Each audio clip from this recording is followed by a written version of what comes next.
Hello, everyone, and welcome back to another edition of West Ham Fan TV's Post-Match Pint, the only West Ham United post-match show on the internet. We've just come back from the virtually from what's the stadium called? Can't even remember. Yeah, I can't remember. Brentford. Brentford, yeah. Let's just come back from the Brentford Arena. Yeah.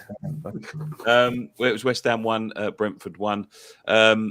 Dan, I wasn't there today, obviously. I had a day off. Couldn't get a ticket for today. What do you reckon? What do you reckon of today's game? For me, weren't the worst I've seen.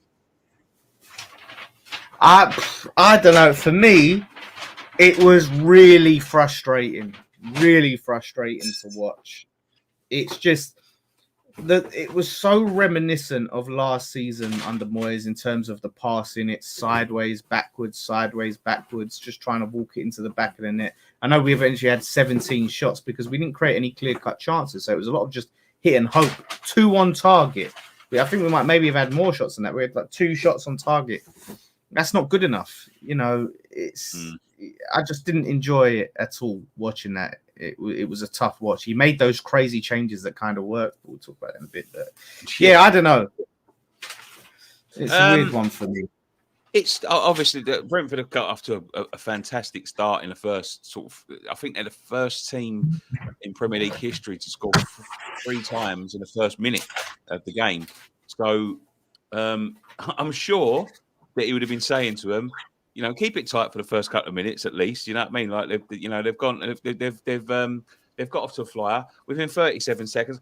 Listen, I've watched the goal back. I missed it as it happens because I was trying to tune into the TV. I missed it, but when I look it back, it didn't seem like it was anyone's fault. It was just one of them things. It just dropped to him and he volleyed it in. I think Wan-Bissaka could have done better though. He got back a bit slow. Do you know what I mean? He could have put that pressure on him. The ball come over. Maybe, but it was one of them things. You're up against it after that. Very scrappy game. Very scrappy game. It was all over the shop. There wasn't loads of quality. I don't remember a chance in the first half from us. I really don't. Like anything of note. Everything we seem to be hitting things with no intentions. That's what I would say. Like when we're taking shots that the players that are taking shots don't believe they're going to score. They're going to score the goal. Yeah. It is. It's just hit and hope. It's a lot of it is hit and hope. Like no look, you know, boom, and that's why it's not on target. There's no real intention, and that's where something I see with Andy Irving. Like one thing he does offer is when he takes a shot, like he takes a shot and there's intention behind it and it's on target. That's why I hope we get to see a bit more of him. But most of these players, I just don't know where they're at. Bowen, he's just been a shell of himself this season. And I'm surprised he stayed on as long as he did. He's just not been at it. His corners are embarrassing. I don't know how he is still on corners. And he's just not offering the threat that he usually does. I must admit, I was screaming at the TV. Kudus, for me in the first half, was the only one that looked like he was trying to do anything. The problem is with him is that he's getting the ball in very, very deep areas. You know, we aren't giving him the ball in areas where he can take 1 or 2 players on and then get a shot off. You know, you see the way he's playing, especially on the left. We give him the ball and he's got to go past 4 or 5 players. There was one time when he got the ball and he went past 2 or 3 players, and then I turned around. He turned around to have a look, and there was no one supporting him. It was like nobody's up there supporting him. I think what I see on the TV today, which, you know, sometimes you can lose a little bit when you go to the games, is that we don't seem, although we're playing higher up the pitch, we don't seem to be putting on the pressure. We don't seem to be joining the attack. What I see from Brentford is when they go forward as a unit. When they go back as a unit. I didn't think Brentford were great. I really don't. I didn't think they done an awful lot. You know, the things that they done were our own doing. We're just sort of floating around in the middle of the pitch. We're not doing much with the ball, which, you know, it is a big problem. Like, you know, Lopetegui has got to start finding his feet with this sort of thing, because we're not doing a lot of anything, you know. And I said that about Moyes last year. You know, Moyes was focusing on defence and we was bad at defending. Lopetegui isn't focusing on anything. You know, you think with the players we've got up front, and all three were replaced today. All four actually were replaced today, which is madness when you're trying to win a game away to Brentford. He's got to get them players playing well. And if there's anyone there that's not playing well, he needs to drop them. The problem is we're still in this problem of not having any clue of what our best team is. I don't know if we've seen a single game back to back where we've had anywhere near the same lineup. Like, it's just the changes are mad. So how can we get in any sort of rhythm or a groove when it's just, Antonio and Souček will be starting, then they'll be dropped, then they're back in the team. Sola's in, Sola's out. Like, it's a bit all over the place, and we need to get to the point where we're seeing consistency in the lineup so they can get an understanding and get some sort of rhythm, but we can't. And Antonio specifically looked great when he come on for Liverpool. I've said it all season. He is a bench player because he was anonymous today. Absolutely useless. I thought he was okay in the first half. I'm sorry. The guy forgets he's a striker. He's a number 9. He's obsessed with being on the wing. I see a very specific example I see in the game where he is deep in midfield. He lays the ball off to Emerson for Emerson to put a cross in. Instead of making a run into the box to be on the end of it, what does he do? He runs out to where Emerson is. So Emerson puts a cross in and Antonio's on the wing for some reason. I don't know why. I just don't get it.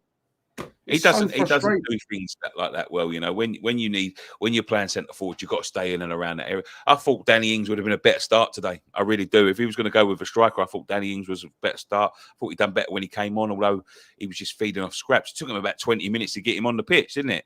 They was warming up on the side for about 20 minutes. But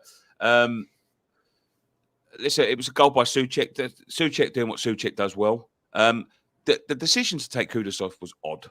I really did say that, and not only just to take Kudus off, but he sort of stuck Soler out on the left wing. When Emerson come off and he switched Wan-Bissaka to right, to left back, I thought Mavropanos looked solid at right back. I really did. I thought he looked one of our better players. I was shocked by that because obviously usually it'd be Soufal on, but yes, Mavropanos was decent there. He was decent, and yeah, it was a head scratch. I mean, I lost my head when that happened. I mean, it didn't work out. They were saying it must be an injury. It must be an injury. It must be an injury. And after about 2 minutes, he went, no. He said it's tactical. But something worked, Dan. Do you know what? I wouldn't even be able to sit here and tell you what it was, but something worked. I thought Soler looked decent when he came on. He's no left winger, obviously. No. And you can see him and Paquetá were sort of like inverting back into the midfield. Maybe it was just just to sort of solidify that midfield. Yeah. It looked like we was getting a little bit overrun with Rodriguez, who didn't come off, which I thought was an odd decision.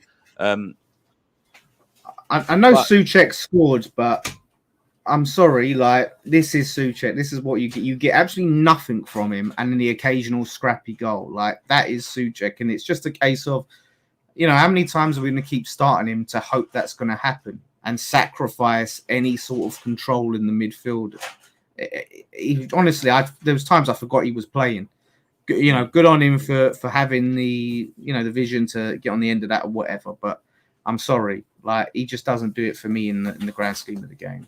Like, I can't. Can anyone point out a single thing he done other than the goal? I can't think of anything. But I mean, that is what Souček gives you, and he gives you a goal every now and then. I thought him and Antonio were. Then he should be on the bench though. Like, if we're having him from them moments. To be fair, we didn't have a lot of options today because Alvarez was suspended. Yeah, we didn't. But to me, going forward, like I said, we've got other players there. Rodriguez is a defensive midfielder, so centre midfielder. You've got Soler, you've got Irvin could potentially play there. Paqueta could play there. Like, I think we have ways around it. But look, he scored his goals. I'm not going to go in too much on him, but overall, I think he massively limits us when it comes to what we can do with the ball. It's frustrating. Listen, I'm going to give you a positive right now. We haven't lost away yet in the Premier League. Yeah, that's a positive. That's a positive. I think that's decent. I'm saying we haven't lost to any teams that we're expected that you wouldn't want to see us lose to. The leads we've lost to have been teams that are going to be competing for top 4 this season, and championships, league titles. So that's a positive. I thought defensively, like Todibo, I think that's going to be his position. I thought he looked very good. I thought he was class today. I really did. I think he was class. I think he had a couple of little scrappy bits and a couple of times when he miscontrolled the ball, but you can see that he's ready. He's ready now for me. Yeah, that's it. And having Mavropanos as an option at right back, I don't think he'll ever be the main choice. I think it'll always be Wan-Bissaka. I think that's a positive. But I need to see some identity from this team going forward. I need to see something that I can hang my hat on and say, okay, that's how we play. This is West Ham. I can't see anything at the moment. Like next week has to be a good performance along with a win. Ipswich, I have to finally see us control a game, dominate, and put in a good performance. It's got to click at some point. Can you see it when it clicks? Then do you think it's going to be good? We're just waiting for 1 or 2 games to get to a little run of results together. And do you think it will click from there, or do you think there's still work to do? He still doesn't, for me. He still doesn't feel like he knows his best side. Yeah, and it's the longer that happens, the more worrying it's, because it doesn't seem like we're close. It doesn't seem like, okay, it's just a couple of positions we're tinkering with. It seems to be like just wholesale tinkering. And it's just crazy, like how much changes to where, like you said, Solo is midfield and he's left wing, Wan-Bissaka is right back and he's left back, and like it's just crazy. So there's got to be a point where it has to click and he has to just nail something down. I like that he can make these interesting tactical changes and he can stuff, but it's just too much tinkering. We see it with De Zerbi's last season at Brighton, where he was just overly tinkering with stuff, and it was to their detriment.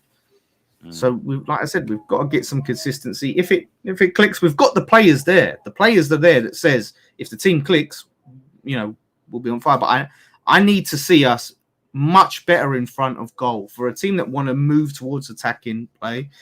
We are just not potent enough at all, and you're having scrappy goals from Souček.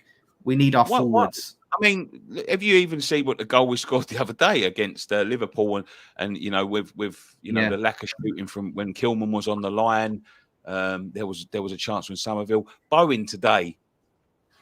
I want to talk a little bit about Bowen because he's clearly lacking confidence. I don't know whether it's because he went away with England, he came back a bit late, but he clearly hasn't come back the same player that we let go last summer when he went off to England. There was a point today where, it was a similar position to Crystal Palace, right? So we just scored the goal. He gets into a position. He drives into the box. He's got one-on-one with a man. And instead of trying to sort of shift it in and take a shot, he tries to pass it across goal. And I see this way too much with these players, right? I see this way too much. Anyone that gets in the box, he's frightened to have a shot. They want to sort of try and roll it across. They want a guaranteed goal. And the amount of times we're putting this ball across the box when really they have got no right. There's going to be no danger from it. There's always defenders there. We're far too slow on counter attacking. We are far too slow. We're far too slow getting the ball forward. And then you get these players in the box. We need a Kudos. We need a Bowen to drive in there and take the man on and stick it in the back of the net. And we're not getting that. We're getting more and more time. We're getting the players getting into the box and trying to lay off the responsibility to players that are not running in. We see this week in, week out. Now, why? Very predictable. Why is it like that? Predictable. That is the word. Yeah, that's what we are. Like I said, it's just we give time for the players to get back, get their shape, and we're just stood there on the edge outside trying to find a way in after we've just been letting them get all the time in the world to get back and put their banks of four there. And we're just passing around the edge, trying to eventually get a cross in that gets headed away. And it's just so annoying. And like I said, on Bowen, why is he still taking corners? You're telling me that Emerson wouldn't be better at corners? We couldn't get Paqueta a go? There's not anyone better than Bowen on corners. He is shocking. He's like Pint. Remember Pint, quality player, crap on corners. Yeah. It looks like Fulkrug might be back next week. He's expected to be back next week or the week after. You see him sort of maybe pushing one of them players out because he's got to be up for a start. We're not, as you say, we're not potent enough up front. Yeah, he can't do worse than Antonio. But again, I'm not filled with confidence that Fulkrug comes and things change because again, we're not creating enough clear-cut chances, as a team. So Fulkrug's just going to be frustrated up top, trying to make things happen unless we change things, unless we find a way to create those chances. And it's not going to happen with Souček in the 10. It's not going to happen with Souček in the team. It's not going to happen with him anywhere on the pitch. We're not going to create the chance. He is plan B. That's what Souček should be. Plan B should never be plan. I know Alvarez is injured, whatever. But Alvarez back, there's no excuse to start this man. There's no excuse to start Antonio. I don't care. So we'll see. He saved us a point today. He saved us a point. I think that's a bit harsh on him. But I'm not a fan. But, I'm not. But do you think? Yeah. Would you start him? Would you start him with Alvarez back? Would you with Fulkrug back? To be honest with you, I'm going to be honest. Yeah, I'm going to be totally honest. Right. A couple of weeks ago, I said no. I thought Souček against Fulham was awful. But I haven't seen anything from Rodriguez that makes me think that he's going to be the one to. I don't think he can do the things that Souček do, and I don't. Why are we playing Rodriguez and Alvarez? Why are we trying to play two defensive midfielders? You've got Sola there to play alongside Alvarez. I'd be much more happy with Sola, Alvarez, Paqueta. I think that's the way forward. Rather than playing Souček, who. May be able to break up a bit of play for you, may be able to cause a bit of chaos in the box. That's it. What else are you going to get out of him? And that's at best. That's so. Fair. We'll see. I mean, it will be good to have Alvarez back. Let's start summarising it up then. Good or bad today? Positive, negative? I mean, it's not the worst result, but I can't feel positive just because of the performance, the frustration. We needed a win today. Like with how it's gone, a win would have been great. But if we point today in a win next week, things look a little bit brighter. But yeah, I'm not enjoying it at the moment. I'm not enjoying watching West Ham, so I can't see it as a positive. And you think we can turn it around next week? We need a win next week. Mate, if we lose next week, I may have to call it. I'm going to tell you now, right? I'm going to tell you now, and this is going to think about what was happening to Everton at the beginning of the season. They're 1 point behind us. It's ridiculous. They're 1 point behind us. Yeah, but we've had we haven't had the easiest run of fixtures, but still, like we definitely haven't. And there's there are some easier fixtures coming along. I'm going to say this now, right? I'm going to summarise it like this. I'm glad we showed some fight, but we did show a lot of quality. And I'll summarise it like that. The fight was there, which it wasn't against Chelsea, but the quality is very much lacking. And for the players we've got, we should be showing a lot more quality, in my opinion. But there we go. Yeah. Thank you very much for joining us on this edition of West Ham Fan TV's Post-Match Pint. We'll be back again. I'll be back tomorrow, as it happens with the morning. The shortest edition of Post-Match Pint in history. yeah. Well, I don't think there's a lot to say, Dan. I really don't. No, I really don't. And there's a lot to say. Only the two of us today. Yeah. But I'll be back tomorrow with the morning after the game before. I'll be summarising a little bit more up on that. I'm going to look over it a little bit more. Maybe watch the game again, which is going to be fucking great. Oh my God, mate. That is dedication if you end up putting yourself through that again. But yeah, so I'm going to be back tomorrow morning with that. Then we'll be building up towards the Ipswich game next week. So keep your eyes out. Obviously, no fan cams today. So I might do a little call-in show tomorrow night. But then we'll have a look and see what we do. But thank you very much. One thing left to say. Come on, you.